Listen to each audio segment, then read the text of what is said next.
Owning a rental property can be a powerful way for you to build wealth. But what happens when your property starts bleeding rather than generating money? What do you do? In this episode, I'm going to walk you through what you should do when you're losing money on your rental property. I lost 7 months rent on one of my properties because I failed to do exactly what I'm going to discuss with you today. And in order for you to avoid going through the same mistakes I made, I want you to listen to the end of this video. The first thing you should do when you are losing money on your rental property is for you to assess your income. In order for you to assess your income, you need to know your vacancies, your occupancies, how much is coming in, and if there are opportunities for you to add other income to your property. When you're assessing your income for that rental property, what are you looking at? You're looking at what is causing this property to bleed. What are the things that is making me not to generate as much income? So you need to start checking the vacancies. Is the vacancy part of it? Is it the reason why you are not generating as much income to cover up your expenses? Or is your property management company not raising rent as the market is moving? Because it's possible that your property is occupied 100%, but your property management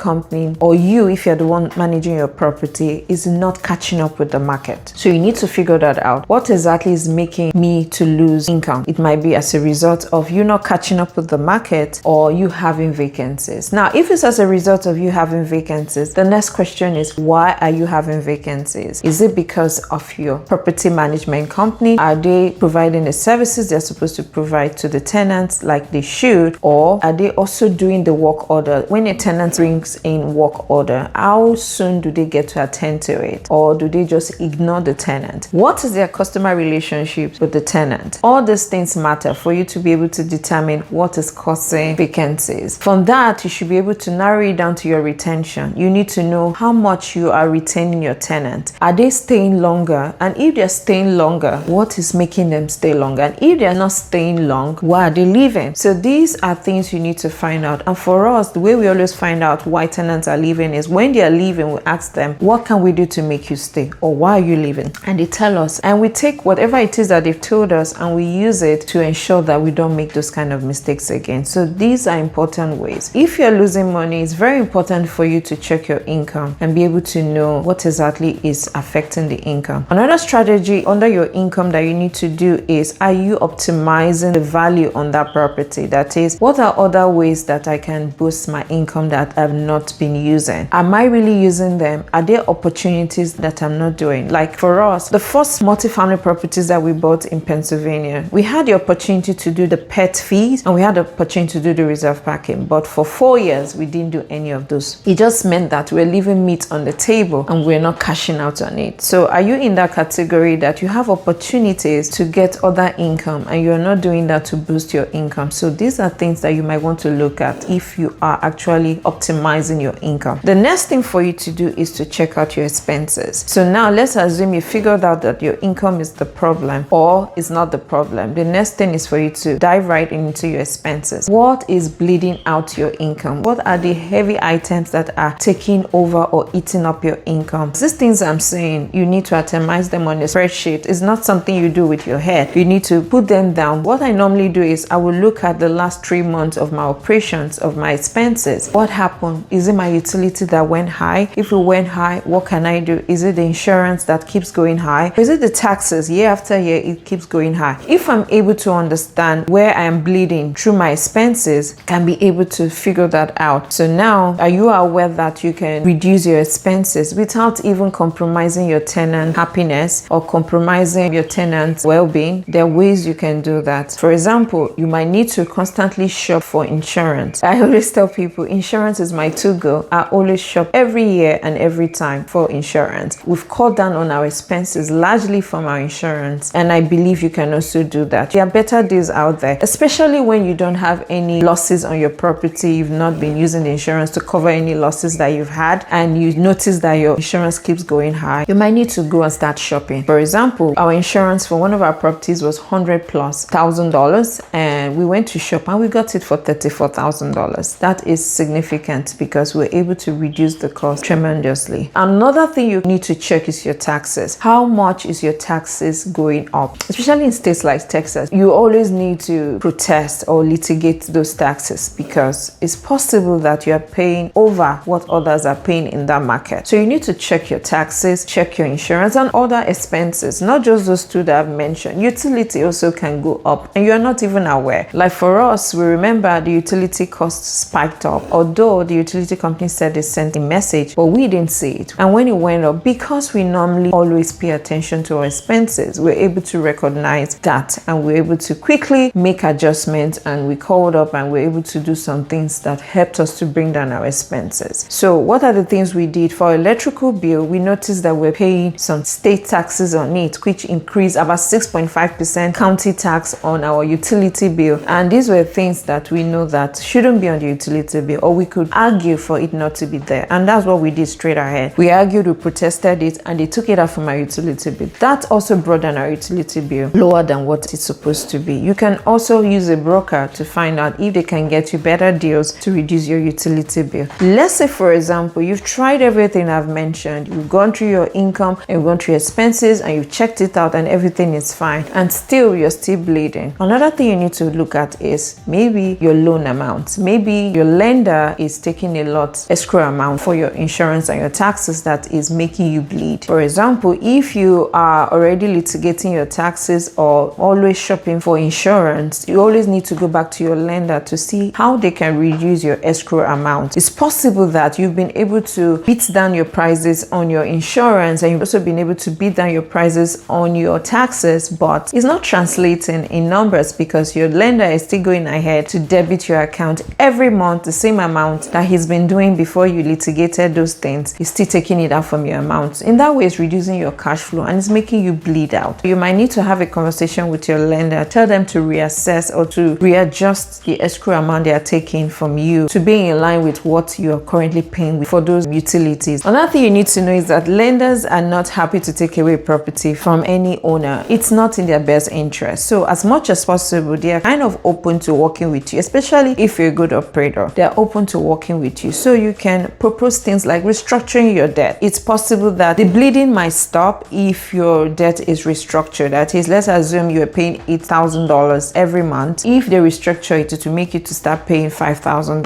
or $4,000, and that will help you have some little cash flow and stop bleeding and all that. So you might need to have that conversation with your lender to see how you can restructure your loan to stop the bleeding on your property. Another thing I forgot to mention was the tenant qualities. It's possible that you bought the property with bad tenants profile, or just as a result of a property management company, they didn't do the right checks. They were just bringing any Tom, Dick and Harry to the property. Or if you're the one managing it, maybe you didn't do your due diligence where you didn't do background checks and all that to know if they have crime or their background to know who exactly these tenants are. It's possible those might be the issue. It might just be as a result of tenants on your property. Don't forget, tenants are like your customers. They are the ones that ensure that you get paid. So if you have bad tenants on a property, you will not be doing yourself any good. That is the first thing I'll ask you to check. Your tenant quality. Are they the best tenants? You can actually save a good deal by having the right tenants on the property. Let's assume you've gone through your income, your expenses, you've also met with your lender and you can see that nothing, you're still bleeding. Another thing you might need to reconsider might be to refinance. Refinancing means that you are trying to adjust your interest rate. Maybe the loan you have on your property has high interest rate and the market right now is a favorable interest rate, maybe lower than what you have. That might be an opportunity for you to refinance that property to take advantage of a lower interest rate. That will translate to more cash flow because you are paying the lender less because the interest rate is low. So you might need to look at if the property or the market is right for you to refinance so that you can take advantage of that as well. The next point I'm going to state might be a very sad decision for you to take. Like I always tell people, running a rental property or multifamily is not an emotional thing. Sometimes there's a period we just have to let go. Some deals are better sold than holding on to it. You can't just keep pushing the can down the road. It might be that you've tried everything I've mentioned and nothing is working, or it can't work because it's really, really bad. That might be a call for you to exit the deal, to sell that deal and move forward. The idea is for you to stop the bleeding while you can, or rather, if you prefer, you go down the rabbit hole with the deal. and that's not what you want. So you need to take emotions aside, and after you've evaluated everything I've said and there's really no route around it, the best decision might just be for you to just dispose of that property, to sell it. Yes, it's painful, you might lose money, or at the point of sale you might even be required to bring money at the closing because maybe the property's value is not as much as what you owe the lender. It's better off you do it one time and you doing it for the rest of that property's life, bleeding every time, taking money out of your pocket to ensure that it's sustained. So you need to understand and know when is the right time to say goodbye to that property. Another thing you need to be sure of, or another thing you need to consider, is the investors. You need to communicate to the investor. One recommendation I would say is for you to be very sincere and show some empathy to these investors and look for ways you can make it right by them. Communicating to your investor in a very passionate way with empathy is very important, and you need to also walk them around the entire process, what it will take and how it will be. And this communication should not even start at the dying minute. It should have started from when you notice the property is bleeding, because transparency can save you a lot of headache. If you're very transparent with your investors, that can really help you navigate this entire process. Another thing you might need to do is to consider professional help. There's so many people that have experience or have gone through this entire process as well. You might need to reach out to them to see if there are any other options that you can take in salvaging your rental property. In summary, what I'm trying to say is losing money on your rental property doesn't have to be the end of the road for you. With the right strategy, you can turn it around or make a smart exit strategy that sets you up for success. If you've not subscribed to our YouTube channel, now's the time for you to subscribe to our YouTube channel. I look forward to seeing you on our next episode.